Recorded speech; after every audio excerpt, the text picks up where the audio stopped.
ಗುರುಭ್ಯೋ ನಮಃ ಪರಮಗುರುಭ್ಯೋ ನಮಃ ಶ್ರೀಮದಾನಂದತೀರ್ಥಭಗವತ್ಪಾದಾಚಾರ್ಯ ಗುರುಭ್ಯೋ ನಮಃ ಹರಿ ಓಂ ಕಲ್ಯಾಣಾದ್ಭುತಗಾತ್ರಾಯ ಕಾಮಿತಾರ್ಥಪ್ರದಾಯಿನೇ ಶ್ರೀಮದ್ವೆಂಕಟನಾಥಾಯ ಶ್ರೀನಿವಾಸಾಯ ತೇ ನಮಃ.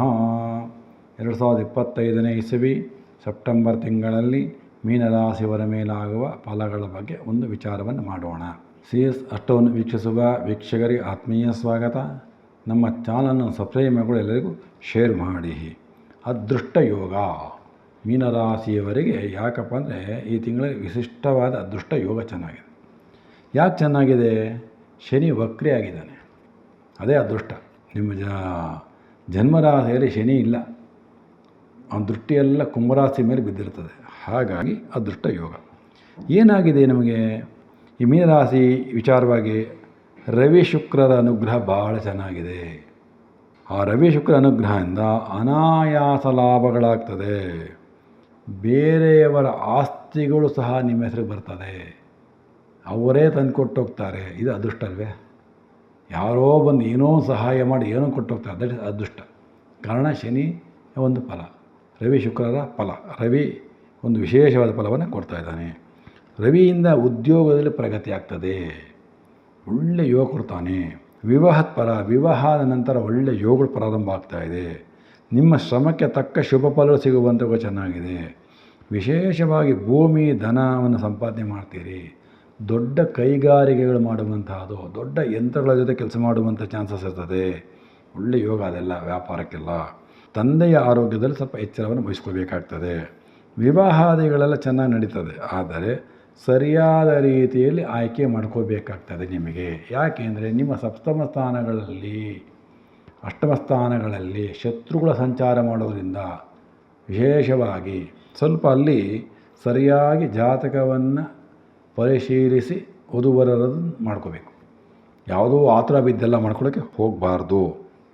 ಯಾಕೆಂದರೆ ಇದ್ರೇನಾಗ್ತದೆ ಅಂದರೆ, ಈಗ ನೀವು ಮಾಡ್ಕೊಳ್ಳೋ ವಿಚಾರದಲ್ಲಿ ಇಬ್ಬರಲ್ಲೂ ಅಹಂಭಾವ ಜಾಸ್ತಿ ಇರ್ತದೆ. ಹುಡುಗನಲ್ಲೂ ಅಹಂಭಾವ, ಹುಡುಗಿಲ್ಲ ಅಹಂಭಾವ ಜಾಸ್ತಿ ಇರ್ತದೆ. ಹಾಗಾಗಿ ಈ ಥರ ವಿವಾಹಗಳಾದಾಗ ತೊಂದರೆಗಳಾಗೋ ಚಾನ್ಸ್ ಜಾಸ್ತಿ ಇರ್ತದೆ. ಹಾಗಾಗಿ ಸರಿಯಾದ ರೀತಿಯಲ್ಲಿ ಒಳ್ಳೆಯ ಜ್ಯೋತಿಷ್ಯರನ್ನು ನೋಡಿಕೊಂಡು ವಿವಾಹವನ್ನು ನಿಶ್ಚಯ ಮಾಡ್ಕೊಳ್ಳಿ. ಹೇಗಂದ್ರೆ ಹಾಗೆ ಸಿಕ್ಕಿದ್ದೆಲ್ಲ ಒಪ್ಕೊಳ್ಳೋಕೆ ಹೋಗಬಾರ್ದು. ಇದರಿಂದ ಭಾಳ ಕಷ್ಟ ಬೀಳ್ತೀರಿ. ವಿವಾಹ ಜೀವನ ಭಾಳ ದುಸ್ತರಾಗ್ಬಿಡ್ತದೆ. ಯಾಕಪ್ಪ ಮದುವೆ ಆದ ಅನಿಸ್ಬಿಡ್ತದೆ, ಅಷ್ಟು ಕಷ್ಟಗಳಾಗ್ಬಿಡ್ತದೆ. ಕಾರಣ ಏನಪ್ಪ ಅಂದರೆ ಆ ಥರ ಒಂದು ಪಾಪಿಗ್ರಹ ದೃಷ್ಟಿ ಇರ್ತದೆ. ಹಾಗಾಗಿ ಈ ತಿಂಗಳಲ್ಲಿ ಮಾತ್ರ ಮತ್ತು ವಿಶೇಷವಾಗಿ ಸರಿಯಾಗಿ ಜಾತಕವನ್ನು ಪರಿಶೀಲನೆ ಮಾಡಿಕೊಂಡು ನಿಶ್ಚಯ ಮಾಡಿಕೊಳ್ಳಿ. ಮನೆಯಲ್ಲಿ ಪತಿ ಪತ್ನಿಯರು ಸಹ ಬೇಡವಾದ ವಿಚಾರದಲ್ಲಿ ಜಗಳ ಮಾಡ್ಕೋಬೇಡಿ. ಸಣ್ಣ ಪುಟ್ಟ ವಿಚಾರವನ್ನು ಕಟ್ ಮಾಡ್ಕೊಳ್ಳಿ. ಎಲ್ಲೇ ದೊಡ್ಡದಾಗೆ ಮಾಡ್ಕೊಳ್ಳೋಕೆ ಹೋಗಬಾರ್ದು. ಮೀನರಾಶಿಯವರು ವಿಪರೀತ ಖರ್ಚಿನಿಂದ ಹಾಗೂ ಮಾತಿನಿಂದ ಜಗಳ ಪ್ರಾರಂಭ ಆಗ್ತದೆ. ಯಾರೋ ಗಂಡನೋ ಹೆಂಡತಿನೋ ವಿಪರೀತ ಖರ್ಚು ಮಾಡ್ತೀರಿ, ಏನೋ ಸಣ್ಣ ಮಾತು ಎಲ್ಲೋ ದೊಡ್ಡದಾಗಿ ನಿಂತ್ಕೊತದೆ. ಹಾಗಾಗಿ ಸ್ವಲ್ಪ ಆದಷ್ಟು ನಿಮ್ಮ ಕೋಪಗಳ ತಾಪಳಕ್ಕೆ ಒಂದು ಫುಲ್ ಸ್ಟಾಪ್ ಹಾಕ್ರಿ. ವಿಪರೀತ ಕೋಪತಾಪ ಮಾಡಿಕೊಂಡು ತೊಂದರೆ ಮಾಡ್ಕೊಳ್ಳೋಕೆ ಹೋಗಬೇಡಿ. ಉದ್ಯೋಗದಲ್ಲಿ ಒಳ್ಳೆಯ ಪ್ರಗತಿ ಚೆನ್ನಾಗಿದೆ ಮತ್ತು ಉತ್ತಮ ಸಂಪಾದನೆ, ದುಡ್ಡಿನ ಬಗ್ಗೆ ತೊಂದರೆ ಇಲ್ಲ, ಅನುಕೂಲವಾಗ್ತದೆ. ಮತ್ತು ಈ ರಾಶಿ ಗರ್ಭಿಣಿ ಸ್ತ್ರೀಯರು ಸ್ವಲ್ಪ ಎಚ್ಚರದಿಂದ ಇರಬೇಕಾಗ್ತದೆ. ಗರ್ಭಿಣಿ ಸ್ತ್ರೀಯರು ಕಾರಣ ಏನಪ್ಪ ಅಂತಪ್ಪ, ಎಡಗಳು ಬಿಡೋದು ಮಾಡೋ ಚಾನ್ಸಸ್ ಇರ್ತದೆ. ಮೆಟ್ಲೆ ಮೇಲೆ ಹತ್ತಬೇಕಾದ್ರೆ, ಇಳಿಬೇಕಾದ್ರೆ, ಸ್ವಲ್ಪ ಓಡಾಡಬೇಕಾದ್ರೆ ಸ್ವಲ್ಪ ಎಚ್ಚರವನ್ನು ವಹಿಸ್ಕೊಳ್ಳಿ ಅದನ್ನು.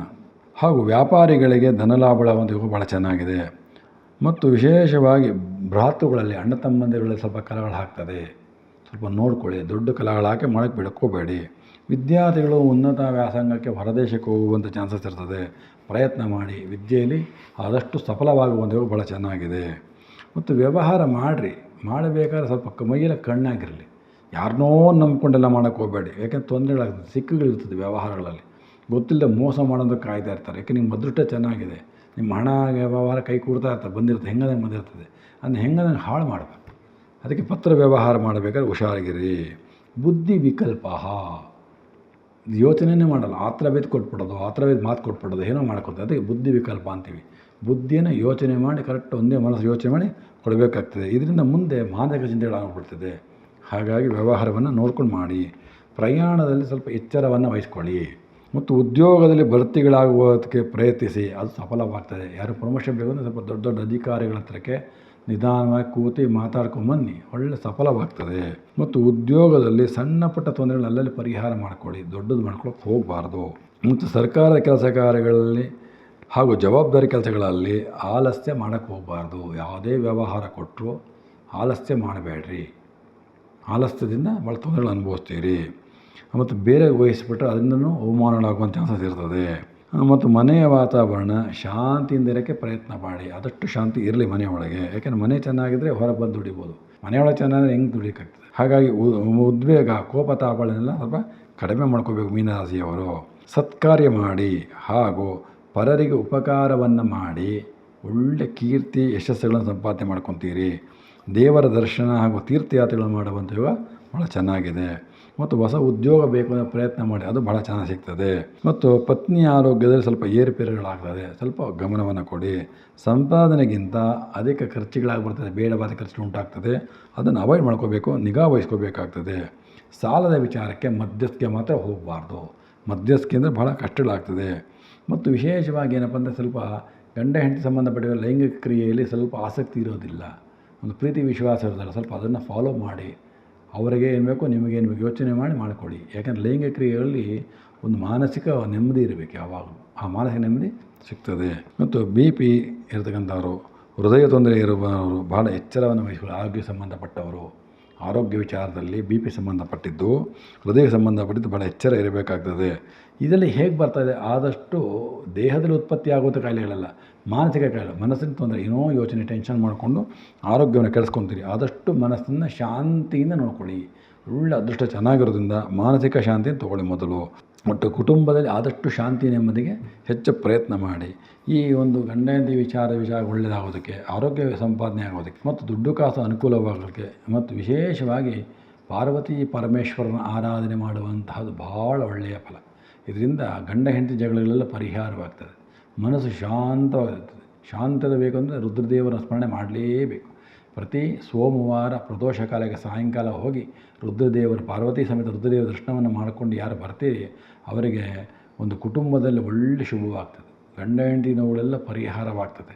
ಹಾಗಾಗಿ ಬರೀ ಈಶ್ವರನ ಪ್ರಾರ್ಥನೆ ಮಾಡ್ಕೊಂಬರಕ್ಕೆ ಕಳ್ಕೋಬೇಕು.